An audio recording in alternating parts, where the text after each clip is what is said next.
Hello everyone, नमस्कार। स्वागत है आप सभी का ITI स्टडी पॉइंट में और मैं हूं विशोक कुमार।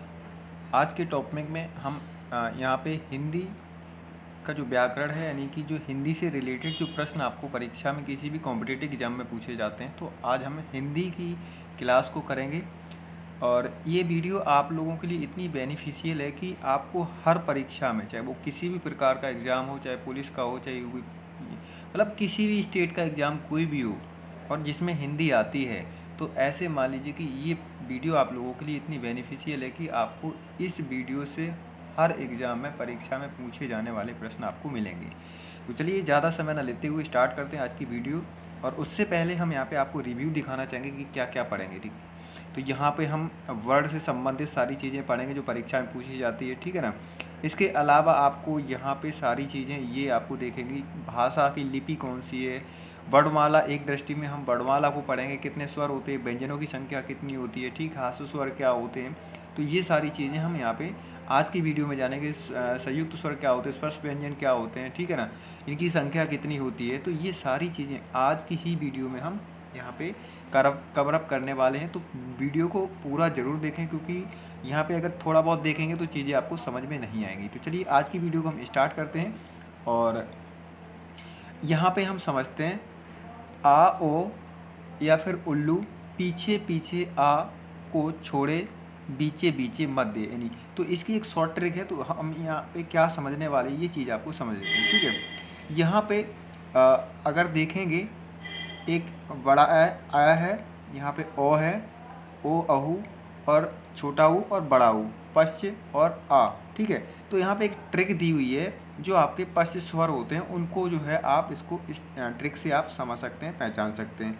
अगर नहीं पहचान सकते हैं तो आप याद भी रख सकते हैं। इतनी लंबी अगर ट्रिक नहीं समझ सकते हैं तो आप इसको याद भी कर सकते हैं। अगर पूछा जाता है पश्च स्वर कितने होते हैं, तब आपको यहाँ पे ध्यान रखना है कितने, 1 2 3 4 5 6, ठीक है ना, ये होते हैं पश्च स्वर, ठीक है। अब इसमें कौन कौन से होते हैं, एक बड़ा आ, छोटा ऊ, बड़ा ऊ, ओ अहू, और यहाँ पे आ, ये वाला, ठीक है। तो इस तरीके से इसको समझ सकते हैं। इसके बाद आते हैं यहाँ पे आपके मध्य स्वर। मध्य स्वर में आपका केवल एक आता है, जिसको छोटा आ कहा जाता है, और इसके बाद तीसरा है आपका अग्र स्वर, जिसमें छोटी ई, बड़ी ई, ए और अही, ठीक है ना। तो ये तीन चीज़ें आती हैं। इसके बारे में आगे हम बात करते हैं। अब वर्ड क्या होता है, वर्ड जो होता है वो क्या होता है, इसको हम समझने का प्रयास करते हैं। चलिए, वर्ड क्या होता है, भाषा की सबसे छोटी मौखिक ध्वनि या उसके लिखित को वर्ड या अक्षर कहा जाता है। तो ये चीज़ आपको एक डेफिनेशन है, आपको ध्यान रखनी है।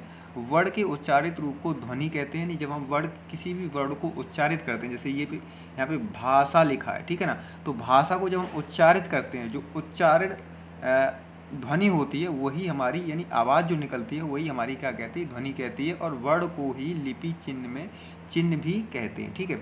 अब वर्ण भाषा की सबसे छोटी इकाई क्या होती है, तो यहाँ पे देखना है आपको भाषा। भाषा सबसे बड़ी इकाई होती है, जबकि वर्ण जो है भाषा की सबसे छोटी इकाई, ठीक है ना। तो ये चीज़ें आपको ध्यान रखनी है, ठीक है। ध्वनि सबसे छोटी इकाई होती है, ठीक है। तो इम्पोर्टेंट चीज़ें हैं यहाँ पे, हम सारी चीज़ें आपको एक एक परीक्षा में जो पूछे जाने वाले सवाल हैं वही आपको यहाँ पे डिस्कस करेंगे। तो ये चीज़ आपकी हो ही चुकी है। अब हम बात करते हैं भाषा में लिपि, भाषा और लिपि। तो सबसे पहले एक परीक्षा में यहाँ पे ये एक प्रश्न यहाँ पे हर बार पूछा जाता है, किसी भी एग्जाम में आपको ये देखने को मिलेगा ही मिलेगा। अब यहाँ पे संस्कृत है, मराठी है और हिंदी है। तो इनमें जो है, इनकी लिपि क्या है, देवनागरी और ब्रह्मी लिपि है। अंग्रेजी जो भाषा है, इसकी लिपि जो क्या है, वो आपकी रोमन है। उर्दू की फारसी है, और पंजाबी की जो है गुरमुखी है, ठीक है। किसी भी परीक्षा में ये आपको भाषा और लिपि से संबंधित प्रश्न पूछा जाता है, या फिर आपको यहाँ पे मिलान करने के लिए दे दिया जाता है। एक कोई अलग दे दी जाएगी और 3 सही दे दी जाएंगी, तो आपको मिलान करने के लिए दिया जाता है, ठीक है। तो पढ़ना तो पड़ेगा, चाहे हिंदी हो, मैथ हो, साइंस हो। हर आज के टाइम में जो भी परीक्षा होती है वो कॉम्पिटिटिव एग्जाम इतना टिपिकल हो चुका है, इतना कॉम्पिटिटिव हो चुका है, तो आपको पढ़ना तो पड़ेगा। यदि आपको नौकरी लेनी है, एक अपनी सीट पक्की करनी है, तो डेडिकेशन तो आपको दिखाना ही पड़ेगा, ठीक है ना। चलिए आगे हम बात करते हैं वर्णमाला। एक दृष्टि में हम इसको समझते हैं। अब हम बात करते हैं स्वरों की जो संख्या है वो आपकी 11 होती है, स्वर जो होते हैं। और व्यंजनों की बात करें तो ये 41 होते हैं। इनको हम क्रम वाइज समझेंगे, यहाँ पे चीज़ों को धीरे धीरे हम समझ लेते हैं, ठीक है। अब स्वर को भी दो भागों में आगे चल के बांटा है। यानी पूरी वर्णमाला को 2 भागों में बांटा है। यहाँ पे आप समझने का प्रयास करेंगे। इसमें हो गए स्वर जिनकी संख्या होती है 11, और इसी के बाद आपका हो जाता है व्यंजन, और इनकी संख्या टोटल हो जाती है 41। ठीक है, अब स्वरों को 2 भागों में बांटा गया है। अब इसमें कौन कौन से स्वर हैं? एक हास्य स्वर है, दूसरा दीर्घ स्वर है। अब हास्य स्वर की संख्या कितनी होती है? तो आप यहाँ पे समझेंगे 4 होती है। आपके सामने है छोटा आ, छोटी ई और छोटा ऊ और री। ठीक है, तो हास्य स्वर कई बार आपको पूछ दिए जाते हैं, हास्य स्वरों की संख्या कितनी होती है, या फिर इनमें से हास्य स्वर कौन सा नहीं है। 3 आपको दे दिए जाएंगे, एक और दे दिया जाएगा, तो आपको नहीं है वो आपको बताना है। तो इस तरीके से परीक्षा में आपको प्रश्न देखने को मिलेगा। आगे हम बात करते हैं दीर्घ स्वरों की संख्या जो होती है वो आपकी 7 होती है। आपके सामने है बड़ा आ, बड़ी ई, बड़ा ऊ, ए, अही, ओ, अहू। ठीक है, तो इनकी संख्या जो है वो आपकी 7 होती है। ठीक है, अब हम बात करते हैं व्यंजनों की जो संख्या है वो आपकी 41 है। ठीक है, तो व्यंजन जो है आपके स्पर्श व्यंजन हो गया, अंतस्थ व्यंजन हो गया, आगत और संयुक्त, इस तरीके से व्यंजनों की संख्या है। ठीक है, तो स्पर्श व्यंजनों की जो संख्या है वो आपको टोटल 27, 25 + 2 27 है। ठीक है, अब 25 में कौन कौन से का से लेकर के पा तक जो वर्ग होते हैं, का वर्ग, चा वर्ग, ता वर्ग, इस तरीके से जो होते हैं ना, का, चा, ता, टा, वो आगे हम पढ़ेंगे। तो यहाँ पे स्पर्श व्यंजनों की जो संख्या है अभी आपको इतना ध्यान रखना है, 25 + 2, 25 आपके का वर्ग से लेकर के और कौन से पा वर्ग तक जो है आपके 25 होते हैं, और इसमें 2 और जोड़ दिए, डा और ढा, ये 2 अक्षर और जोड़ दिए यहाँ पे, तो ये हो गए कुल मिलाकर के 27। ठीक है, अब हम बात करते हैं अंतस्थ व्यंजन। ये वीडियो आपको, ऐसा वीडियो कहीं नहीं मिलेगा जो एक ही वीडियो में आपको इतनी सारी चीज़ें देखने को मिलेंगी। ठीक है, अंतस्थ व्यंजन होते हैं, इनकी संख्या 4 होती है, जिनको याराला वा कहा जाता है, याराला वा। ठीक है, इनकी संख्या कितनी होती है? 4 होती है। आगत, आगत में आपके 2 होते हैं, ज और फा। ठीक है, अगर हम बात करें संयुक्त व्यंजन की, तो संयुक्त में छा, छतरी वाला, या, ज्ञा और ये आपका स्रा, ये। ठीक है ना, तो इनकी भी संख्या आपकी 4 होती है। अब हम इनको डिटेल से आगे भी देखेंगे और समझेंगे। इसका आप स्क्रीनशॉट लीजिए, यहाँ से हर बार परीक्षा में आपको पक्का पूछा ही जाता है। चलिए, अब हम संयुक्त स्वर की बात करते हैं। तो संयुक्त स्वर क्या क्या होते हैं? संयुक्त स्वर की अगर हम बात करें, वे स्वर जो 2 अलग अलग स्वरों को मिलाकर एक नया स्वर बनाते हैं, जैसे छोटा आ और बड़ी ई, तो ये दोनों बराबर क्या, ई और अही मिलाकर के बनाते हैं। ठीक है, यहाँ पे अगर हम बात करते हैं आ और छोटा ऊ मिलाकर के ओ और अहू बनाते हैं। ठीक है, तो ये क्या हो गए, आपके संयुक्त स्वर हो गए। इस तरीके से आप समझ लीजिए, यानी वे स्वर जो 2 अलग अलग स्वरों से मिलकर एक नया स्वर बनाते हैं, वो आपका क्या, संयुक्त स्वर कहा जाता है। ठीक है, मात्रा की दृष्टि से अगर हम बात करें तो हास्य स्वर और दीर्घ स्वर और विलुप्त स्वर, यानी 3 प्रकार के होते हैं। मात्रा की दृष्टि से पूछा जाता है स्वरों की संख्या, तब आपकी 3 हो जाती है। ठीक है, आगे हम इनको भी समझेंगे, एक एक चीज़ आपको समझते चलेंगे। तो हास्य स्वर की अगर हम बात करते हैं, चलिए, हास्य स्वर एक मात्रा का समय लगे, जैसे छोटा आ, छोटी ई, ऊ और री, हास्य स्वर। ठीक है ना, हास्य स्वर अगर पूछा जाता है तो वहाँ पे समय कम लगे, यानी एक मात्रा लगे, तो वो आपका क्या हो जाता है, हास्य स्वर। हास्य स्वर जो आप देख पा रहे हैं यहाँ पे, ये रहे आपके कुछ हास्य स्वर। दीर्घ स्वर की बात करते हैं, जिसमें 2 मात्रा का समय लगे, जैसे बड़ा आ, बड़ी ई, री और बड़ा ऊ। ठीक है, तो हास्य स्वर हो गया, दीर्घ स्वर हो गया, इतनी चीज़ आपको कन्फर्म हो जानी चाहिए। ठीक है ना, अब हम बात करते हैं संयुक्त स्वर की, ए, अही, ओ, अहू, जैसे कि अभी जस्ट ऊपर हमने आपको बताया। तो ये क्या हो गए, आपके संयुक्त स्वर हो गए। अब हम बात करते हैं स्पर्श व्यंजन की। तो वे व्यंजन जो उच्चारण में मुख के विभिन्न उच्चारण स्थानों, यानी दांत, तालु, मूर्धा, ओष्ठ को स्पर्श करते हुए बाहर निकलते हैं। अब जैसे ओ बोलोगे, ओ, ठीक है ना, तो ओठ अपने गोल होते हैं ना। जैसे ता बोलोगे तो ता क्या है, जो जीभ है वो हमारी तालू में लगती है। तो ठीक है, इस तरीके से जब हम किसी भी शब्द का उच्चारण करते हैं, कंठ से जब ऐसी कोई शब्द बोलते तो कंठ यहाँ पे, तो वो वहाँ से आवाज़ निकलती है। तो इस तरीके से जहाँ से हम जिन स्वरों को बोलते हैं और जहाँ वो स्पर्श करता है या उसके माध्यम से बोला जाता है, वो आपके स्पर्श व्यंजन कहा जाता है। ठीक है, तो अगर हम बात करते हैं, दंत हो गया, तालु हो गया, मूर्धा हो गया और ओष्ठ हो गया, को स्पर्श करते हुए बाहर निकलते हैं, वो आपके क्या होते हैं, स्पर्श व्यंजन कहलाते हैं। चलिए आगे हम यहाँ पे समझने का थोड़ा सा प्रयास करते हैं। का से लेकर के माँ तक। ठीक है ना, का से लेकर के माँ तक स्टार्ट होता है आपका का से और एंड होता है आपका माँ। ठीक है ना, और इनकी जो संख्या होती है, देखो इनमें सब में 5-5 अंक, 5-5 जो है आपके वो हैं। अब हम देखते हैं का वर्ग। का में कितने वर्ग हैं, 5 हैं, इसमें भी 5 हैं, सब में 5-5 आपको देखने को मिलेंगे। ठीक है, का में जो का वर्ग होता है, इसमें आपके ये स्पर्श व्यंजनों का ये वर्गीकरण दिया गया है, ठीक है ना। तो का से लेकर के ड़ा तक, ठीक है। तो ये क्या है आपका का वर्ग, जिसमें का खा गा घा ड़ा, ठीक है ना। अब चा वर्ग में चा से लेकर के आपका यहाँ तक आता है। टा वर्ग में जो आपका टा ठा ढा ढा ड़ा, ठीक है। ता वर्ग में ये आपका ता से लेकर के ना तक, और पा वर्ग में जो है पा से लेकर के माँ तक, ठीक है। अब ये कई बार ये पूछा जाता है कि ता वर्ग के अंतर कितने आते हैं, तो इस तरीके से आपको सवाल पूछे जाते हैं। इनकी कुल संख्या जो होती है आपकी 25 होती है, जो कि आपको मैंने पहले ऊपर भी बताई थी, और दो और मिले, दो और एक्स्ट्रा थे, दो आपके 27 हो गए थे, ठीक है। इस तरीके से हम इसको समझने का आगे भी प्रयास करेंगे, ठीक है। अब हम बात करते हैं दीर्घ स्वर, दो मात्राओं का समय लगे, जैसे कि अभी मैंने ऊपर भी बताया, जैसे बड़ा, बड़ा ई, बड़ा ऊ, री ए आई ओ, ये जो है आपके क्या है दीर्घ स्वर है। विलुप्त स्वर की बात करते हैं तो 3 मात्रा का समय लगे, ओम, जैसे ओम हो गया, रामा हो गया, ठीक है। तो ये क्या है आपके विलुप्त स्वर है, ठीक है। तो इस तरीके से आपको ध्यान में रखना है, ठीक है। आगे हम बात करते हैं जिह्वा के उच्चारण स्थिति के आधार पर इनको कितने भागों में वर्ण को बांटा गया है। जो जीभ है हमारी, जीभ से हम जब कई शब्द बोलते हैं तो कुछ ऊपर का आगे वाला भाग उठता है, कुछ मध्य का भाग, कुछ अग्र भाग, ठीक है। तो वो कौन कौन से हैं यहाँ पे हम समझने का प्रयास करते हैं। चलिए, तो पश्च स्वर, मध्य स्वर और अग्र स्वर। अब बड़ा आ, ऊ, आहू ओ और ओ आहू, तो यहाँ क्या है आगे का भाग जो है, मुख का आगे का भाग, जीभ का आगे का भाग, जब आप बोल के प्रैक्टिस भी करोगे ना तो आपको समझ में आ जाएगा कि आगे का स्वर जो है वो आपका हो रहा है, ठीक है ना। मध्य यानी बीच में आपकी जीभ रहेगी। छोटा आ जब बोलोगे ना, आ बोलोगे तो मतलब लंबी आवाज़ निकलेगी। अब मैं आ बोलेंगे ना तो आपका जो मध्य का स्वर है, जीभ जो है आपकी वो बीच में रहेगी। इसी तरीके से अग्र स्वर ई ए ठीक है। तो जब हम बोलेंगे तो आपको समझ में आ जाता है, बहुत सिंपल है, समझना है थोड़ा सा, आप कुछ बहुत ज़्यादा टिपिकल नहीं है आपका, ठीक है। उत्पत्ति या निर्माण की दृष्टि से जो है आपका मूल स्वर होते हैं, दीर्घ स्वर होते हैं और संयुक्त स्वर होते हैं। अब मूल स्वर क्या होते हैं और दीर्घ स्वर क्या होते हैं और संयुक्त स्वर क्या होते हैं, एक एक को हम समझते हैं। यहाँ पे मूल स्वर देखिए, यहाँ पे समझने का प्रयास करेंगे। मूल स्वर वे स्वर जो सबसे पहले बने, पहले मतलब आप समझेंगे आगे, तथा अन्य स्वर जिससे मिलकर के बने, ठीक है। तो मूल स्वर क्या क्या होते हैं, जैसे छोटा आ हो गया, ई हो गया, ऊ हो गया और री हो गया, ठीक है ना। अब आ प्लस आ मिलके बड़ा आ बना, ठीक है ना। तो ये क्या है आपका दीर्घ स्वर हो जाए, ठीक है।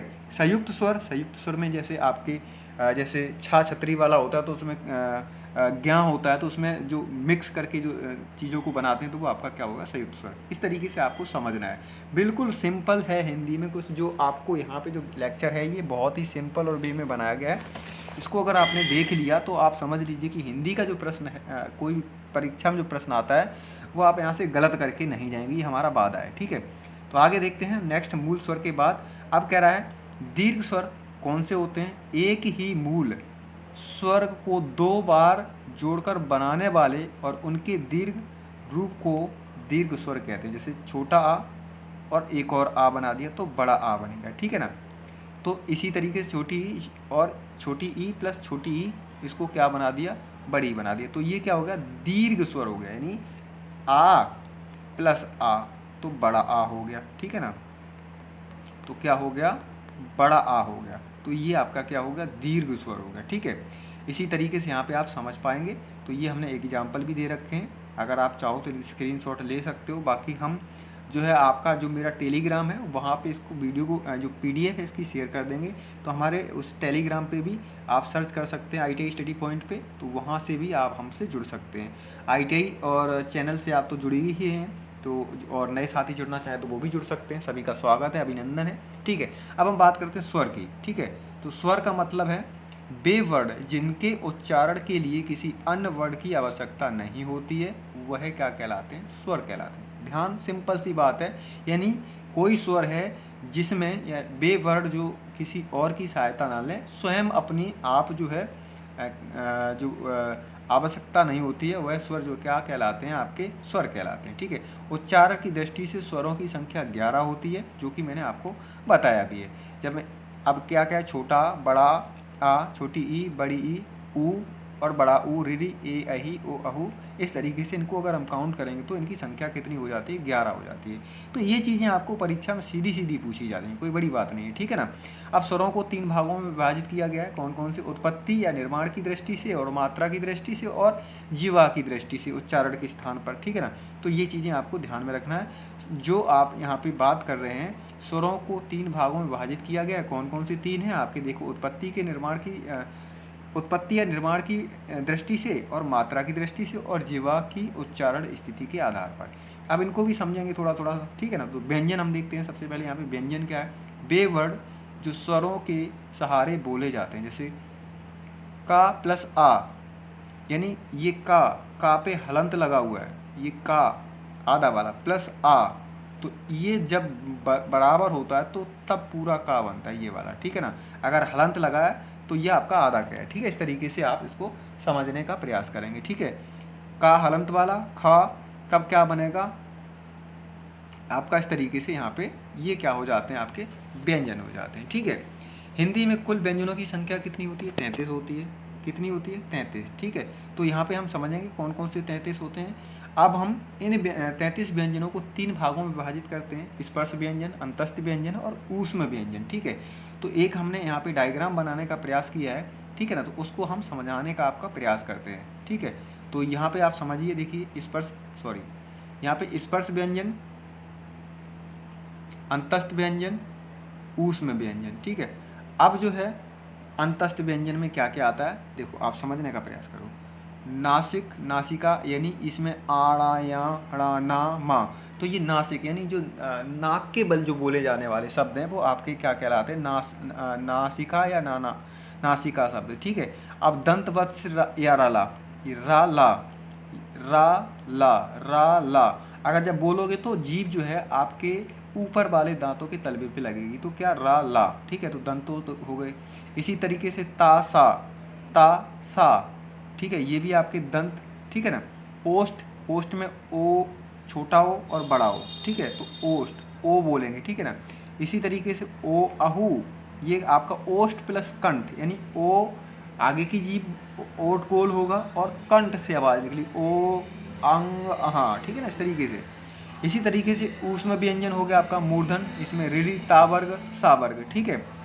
ता वर्ग और सा, तालु जो है ताला पे ई चा वर्ग और या सा, ठीक है। तो ये चीज़ें आप इसका स्क्रीनशॉट ले सकते हैं। कंठ जो है आपका आ वर्ग, ठीक है। इसी तरीके से तालु कंठ और ए अहि, ठीक है। तो इसका आपको कौन से, जो इसका स्क्रीन का मतलब ये है कि कौन सा शब्द किस स्थान से निकलता है और क्या उसको कहा जाता है, तो आप समझ जाएंगे, इसको समझने का प्रयास करेंगे तो, ठीक है। आप बात करते हैं अंतस्थ व्यंजन, वे व्यंजन जो उच्चारण में मुख के विभिन्न उच्चारण स्थानों आंशिक रूप से स्पर्श करें या स्थानांतरण या अंतरण व्यंजन का अर्ध स्वर कहते हैं, ठीक है। या अंतस्थ स्वर, सॉरी यहाँ पे अंतस्थ स्वर आएगा ना, ठीक है, यहाँ कहते हैं। अब यार अलावा ये भी आपके क्या होते हैं, अर्ध स्वर होते हैं या व विशेष रूप से अर्ध स्वर होते हैं, ठीक है ना। तो ये चीज़ें भी आपको ध्यान में रखनी है। यार अलावा ये आपको बार बार पूछा जाता है, ठीक है।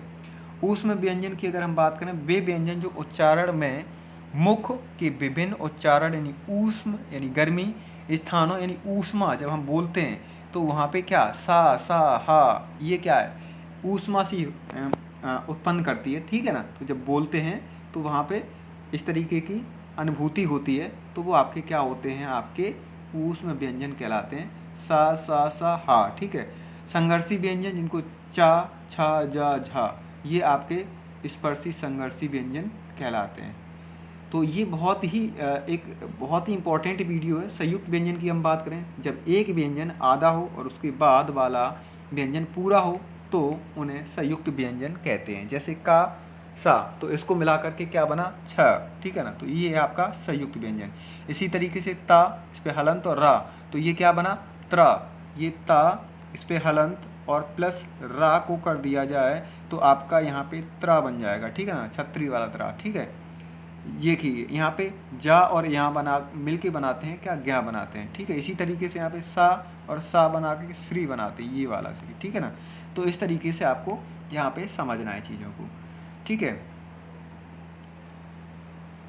स्पर्श व्यंजन वे व्यंजन जिनके उच्चारण में जीवा झटके से ऊपर की ओर उठती है स्पर्श व्यंजन कहते हैं। जैसे डा ड़ा दिगु व्यंजन भी इनको कहा जाता है, दिगुड़ व्यंजन भी इनको कहा जाता है। तो इम्पोर्टेंट चीज़ें हैं, वेरी मोस्ट इम्पोर्टेंट। हिंदी में इससे बाहर कुछ जाने वाला आपका नहीं है। वर्णों के उच्चारण स्थान क्या है इनके, ठीक है ना। तो इनका सूत्र के माध्यम से यहाँ पे हमने आपको यहाँ पे दर्शाने का प्रयास किया है, ठीक है ना। षष्ठ सरानामा मूर्धी या मूर्धा, तो इनको आप इनसे भी आप समझ सकते हैं। मूर्धा जो है, मूर्धा व्यंजन, इसमें कौन कौन से वर्ग आते हैं। ता वर्ग आता है इसमें, ठीक है ना। ता वर्ग में आपके क्या टा ठा डा डा डा, ठीक है। तो ये सारे शब्द आते हैं। इसके बाद इसी तरीके से आपका यहाँ पे एक और दिया गया है, और इसके अंदर क्या होता है, विसर्ग जो है आपका आता है, ठीक है। और कौन कौन से का वर्ग में कौन कौन से आते हैं, कंठस्थ व्यंजन कौन से आते हैं, विसर्ग कौन से आते हैं, इसको कंठ से निकलने वाले शब्द कहा जाता है, ठीक है ना। तो इस तरीके से ये आप हम समझ सकते हैं, ठीक है। हा सबसे शुद्ध का कल्प ध्वनि होती है, तो हा जो है आपकी सबसे शुद्ध ध्वनि इसको कहा जाता है। वा कारो दंतोष्ट यानी वकारो दंतोष्ट, ये सूत्र है, इनके माध्यम से आप इनको आप समझ सकते हैं। वकारो दंत प्लस ओष्ट। नासिक में आपके नासिक यानी जो नाक के बल शब्द बोले जा रहे हैं, ड़ा या ड़ा ना मा, ठीक है। तो ये सारे आपके क्या है, जो आपके कंठ से लेकर के आपके दंत और कंठ से लेकर के आपको बोले जाते हैं, ठीक है। तो इसी तरीके से आप इनको आप ये फॉर्मूले हैं, आप इनको स्क्रीनशॉट ले सकते हैं। इनको आप थोड़ा सा अभ्यास करेंगे तो आप चीज़ों को समझने का अच्छे से समझ ही जाएंगे। अब हम बात करते हैं अल्प प्राण। अल्प प्राण जिन वर्णों के उच्चारण में कम वायु प्राण लगती है उन्हें हम क्या कहते हैं, अल्प प्राण कहते हैं, ठीक है। तो अल्प प्राण जो है जिनमें कम वायु लगती है या कम वो जो आपकी वायु है वो लगती है, उनको अल्पप्राण कहते हैं, ठीक है। इसी तरीके से हम वर्गीय व्यंजनों का पहला, तीसरा और पांचवा वर्ण जो है अल्पप्राण का था। जो अभी हमने का से लेकर के माँ तक जो हमने जो संख्या पढ़ी थी, ठीक है ना, तो वो जो है आपका उनमें क्या कहा गया, पहला, तीसरा और पांचवा, ये आपका क्या कहलाता है, अल्पप्राण कहा जाता है। जैसे का वर्ग है, का में खा, गा, घा, और इंग्या यहाँ पे, ठीक है ना। तो इसमें क्या क्या कहा, इसमें देखो आपको बताना है, पहला एक ये हो गया, उसके बाद तीसरा और उसके बाद पांचवा, ठीक है ना। तो ये क्या है, पहला, तीसरा और पांचवा, इसी में सब इसी तरीके से सारे हैं, ठीक है। तो ये क्या है, अल्प प्राण है। अल्प प्राण इनमें जो है प्राण यानी जो वायु है वो कम लगती है, ठीक है। तो ये है आपका अल्प प्राण। इसी तरीके से आगे के भी आप चीज़ों को समझने का प्रयास करेंगे, ठीक है। चलिए आगे बात करते हैं अंतस्थ व्यंजन या व्यंजन। इसमें अंतस्थ व्यंजनों की जो संख्या होती है 4 बताई थी मैंने, यार अलावा, ठीक है। अल्प प्राण, ठीक है। इस जो है आपके सभी स्वर अल्प प्राण होते हैं, जैसे का, खा, गा, गा। तो यहाँ पे आप ये अल्प प्राण जो आप समझ सकते हैं कौन कौन से हैं। अल्प प्राणों की संख्या कितनी, इनको काउंट कर लोगे तो आपके ये अल्प प्राणों की संख्या आ जाएगी, ठीक है। ये सारे वर्ड जो आपको हैं ध्यान में रखने हैं। अल्प प्राणों की संख्या यहाँ पे इस तरीके से दी हुई है। तो ये था आज का वीडियो, और इस वीडियो से आपको किसी भी परीक्षा में आपको कुछ ना कुछ देखने को, सीखने को मिलेगा ही मिलेगा। और इससे बाहर जो है आपका हिंदी में बहुत कम चीज़ें पूछी जाती हैं जो आपको इससे संबंधित, और यूपी टेट, सी टेट में तो ये बहुत ही इंपॉर्टेंट वीडियो है। जो लोग यूपी टेट और सी टेट की परीक्षा देने जा रहे हैं, जिनके भाई बंधु हैं, तो इस वीडियो को ज़रूर देखें। यहाँ से आपके 2 से 3 नंबर जो हैं कहीं नहीं गए। एक वीडियो का देखने से आपको 3 से 4 नंबर अगर मिलते हैं हिंदी में, तो आपका कोई नुकसान नहीं है। और सीधी सी बात ये है कि आप किसी भी कॉम्पिटिटिव परीक्षा की एग्ज़ाम देने जाते हैं तो आपको पढ़ना पड़ेगा, और वो सारे सब्जेक्ट पढ़ने पड़ेंगे जिनसे आपको एलर्जी है, आप पढ़ना नहीं चाहते हैं। जैसे हिंदी नहीं पढ़ना चाहते, मैथ नहीं पढ़ना चाहते हैं, रीजनिंग नहीं पढ़ना चाहते, तो आपको यदि आपको नौकरी करनी है तो ये सारे सब्जेक्ट आपको पढ़ने ही पड़ेंगे my dear. So thank you for watching. मिलते हैं अगली वीडियो में, तब तक के लिए धन्यवाद। जय हिंद, जय भारत। चैनल को सब्सक्राइब करें, वीडियो को लाइक और शेयर करें। थैंक यू, जय हिंद, जय भारत।